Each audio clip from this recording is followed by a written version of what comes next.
Channel को subscribe जरूर करें, शेयर करें। आप देख रहे हैं एस न्यूज 24 की खबर।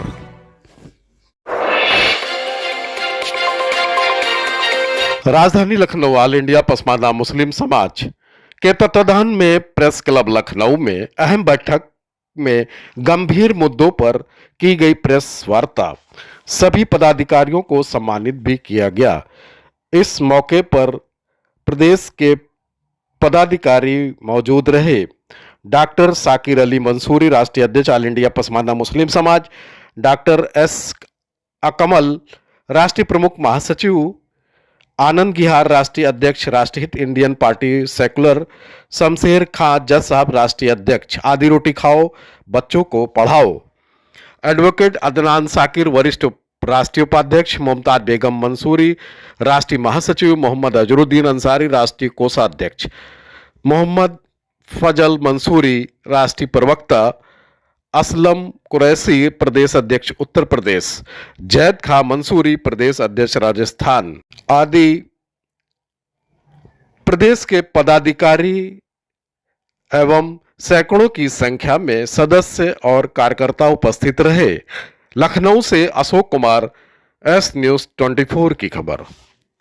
मैं ऑल इंडिया पसमानदा मुस्लिम समाज का राष्ट्रीय अध्यक्ष डॉक्टर साकिर अली मंसूरी। मुझे आज मेरे चूंकि नेशनल लेवल पे अपना संगठन बनाया है, इससे पहले मैं ऑल इंडिया पसमानदा समाज में प्रदेश अध्यक्ष था और 4 राज्यों का प्रभारी था। लेकिन मैंने महसूस किया कि जो मेरी मांगे थी, जो मैं करना चाहता था, उसको जो ऑल इंडिया पसमानदा समाज के संस्थापक थे, वो किसी पार्टी के दबाव में मुझे खुल के काम नहीं करने दे रहे थे। इस दर्द को लेकर मैंने चिंता जाहिर की और मैंने अपनी टीम से डिस्कस किया। मेरी टीम ने जब ओके किया तो मैंने अपना संगठन खुद का निजी बना लिया और पूरे भारतवर्ष में इसका काम करना शुरू कर दिया। मैंने जैसे ही संगठन बनाया, मैंने कम से कम 5 राज्यों के प्रदेश अध्यक्ष भी बना दिए हैं, जिसको मैंने सोशल मीडिया पे कल रात को ही डाल दिया था। अभी मैं उनका पत्र भी यहाँ पर जारी कर दूंगा। ये मेरा जो संगठन है, ये गैर राजनीतिक है और कोई राजनीतिक व्यक्ति इस संगठन को अपनी तरह से चलाना चाहे, it can not be possible. मैं गैर राजनीतिक संगठन चला रहा हूं, मैं किसी पार्टी के दबाव में काम नहीं कर सकता हूं। और मेरी जिस तरह से जाति जनगणना की मैं मांग करना चाहता था और मैं जो ज्वलंत मुद्दे थे जिन्हें मैं उठाना चाहता था, जिसकी वजह से मैंने मेहनत किया, मैंने संगठन खड़ा किया प्रदेश में, मैंने मध्य प्रदेश, राजस्थान, बिहार, दिल्ली में संगठन खड़ा किया। और जब उन्हें पता चला कि ये व्यक्ति बहुत एनर्जेटिक है और बहुत तेजी से काम कर रहा है, शायद उनके पैरों की जमीन जो थी वो खिसक रही थी, इसलिए मैंने उस संगठन को तिलांजलि देकर और ये अपना संगठन ऑल इंडिया पसमानदा मुस्लिम समाज बना। अल्पसंख्यक और पसमानदा, हम अल्पसंख्यक हैं, लेकिन हम अल्पसंख्यक में जो कैटेगरी है, जिसे हमने जाति जनगणना की मांग की है, जिसमें हमने मांग की है कि हम अपनी कास्ट को, सब कास्ट को खोल के तब जाति जनगणना की मांग करेंगे। लेकिन जो कुछ ओलमा है जो कहीं बाहर से आए हुए हैं, मैं नाम नहीं ले रहा हूं, आप समझ रहे हैं, वो जिन्होंने अभी तक अपनी उसकी रोटियां सेकी है, उनकी जमीन खिसक रही है। मैं 85% हूं और वो 15% भी नहीं है, अभी तक लड़ाई खाते रहे। और जब पसमानदा जाग गया है, 85% अपने हक और हुकूक की लड़ाई के लिए तैयार हो गया है, और उनकी जमीन जब खिसकती नजर आई, तो आज जो मुस्लिम की बात, वो कह रहे मुस्लिम लिखिए और इस्लाम लिखिए, क्यों लिखे? जब क्या ऐसा पॉसिबल है? जब तक हमारी गिनती नहीं होगी, तब तक हमारी भागीदारी सुरक्षित नहीं होगी। जितनी हमारी संख्या है, उतनी हमें भागीदारी चाहिए और इसके लिए हमें किसी मुल्ला और मौलाना और उलेमा की जरूरत नहीं है। We are leader, so we will take the. मैं हक और हुकूक लेना जानता हूँ। मैंने अकेला ही चला था जाने में मंजिल, मगर वो रास्ते में और कारोबार बनता है। आरक्षण ही नहीं रहेगा तो हक और हुकूक क्या मिलेगा? जैसे मैंने अभी वक्फ बिल का समर्थन किया तो मेरे ऊपर जानलेवा हमला हुआ। जो कट्टरपंथी लोग हैं उन्होंने जानलेवा हमला किया फैसलाबाद के अंदर और FIR दर्ज कराई मैंने उन लोग कट्टरपंथियों के खिलाफ। ये सब लोगों को मालूम, सारी मीडिया को मालूम है। मैं डरने वाला नहीं हूँ। मौत एक दिन आएगी और मौत हक मरा जाए, मैं किसी से नहीं डरता, उसे अल्लाह के अलावा।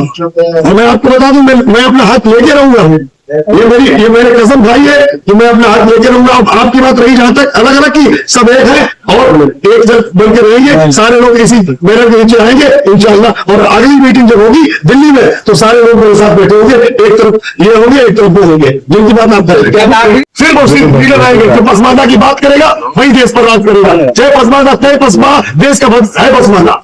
जय पसमानदा तय पसमानदा, देश का भविष्य है पसमानदा। तमाम सरकार ने भी ये घोषणा किया है कि 2027 में जात आधारित जनगणना की जाएगी, लेकिन दूर के साथ मैं ये कहना चाह रहा हूँ कि 1872 में अंग्रेजों ने पहली बार जात आधारित जनगणना कराई थी और 1941 तक गुलाम भारत जब तक था तब तक जात आधारित जनगणना होती रही। लेकिन जब भारत आजाद हुआ तो 1948 में एससी और एसटी की जात आधारित जनगणना और उसके आंकड़े तो आते रहे, लेकिन ओबीसी के जात आधारित जनगणना के आंकड़े आज तक उपस्थित नहीं हुए और न मिले।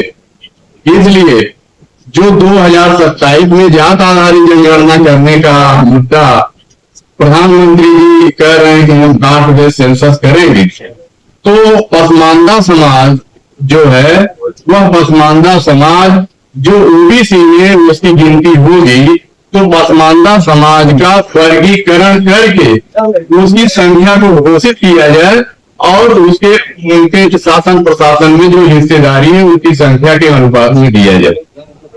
ये सोच समझ के और बड़ा संकल्प लेकर ये तैयार हुए हैं कि दबे कुचले जो असहाय लोग हैं उनकी लड़ाई लड़ने का वक्त सही अब आया है।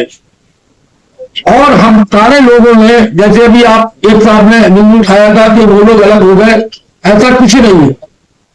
आपको अगली मीटिंग में सारे लोग एक साथ दिखाई देंगे और इंशाअल्लाह ताला हम सब मिलके जो 85% लोग हैं हम उनका हक लेने के लिए हर तरीके से लड़ेंगे, हर तरीके से मजबूर कर देंगे सरकार को, कोई भी सरकार हो उसको। पसमानदा समाज का ये संगठन है, पूर्व में भी काफी लोग समाज को चलाते रहे हैं। वंचित जातियों को लेकर के ये न्याय की लड़ाई भी शुरू हुई है।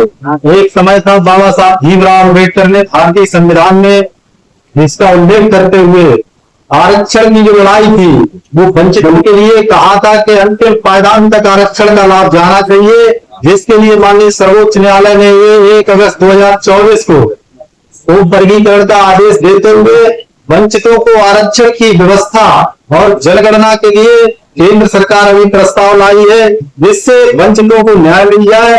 हम लोग सरकार से ये मांग करते हैं, क्योंकि ये लोग राजनैतिक संगठन है, हम लोग राजनैतिक संगठन के माध्यम से दरअसल इन जो वंचित जातियों को, जैसे हेला है, डोम है, डुमार है, बिहार है, बंजारा है, पसमानदा में तो बहुत सारी जातियां हैं जिनको सरकारों ने सूचीबद्ध भी नहीं किया है। सरकार इसके लिए आयोग का गठन करे, केंद्र में भी प्रदेश में भी। जैसे बिहार सरकार में नीतीश कुमार जी की सरकार में महादलित आयोग का गठन हुआ है, इसी तरह से पसमानदा आयोग का गठन कर सरकार और पसमानदा जितनी जातियां उनका वर्गीकरण करे ताकि उनको आरक्षण का लाभ पूरा का पूरा मिल सके। जो दूसरी सक्षम और मजबूत जातियां हैं, जिन जातियों का आरक्षण का लाभ ले रही हैं और ये जातियां भूख से मर रही हैं, ना इनको रोजगार मिल रहा है, ना इनके पास सड़क है, ना बिजली है, ना पानी है, ना सुख सुविधाएं है, स्वास्थ्य की कोई व्यवस्था नहीं है, तो बहुत सारी बातें न कहते हुए मैं आज इस संगठन के माध्यम से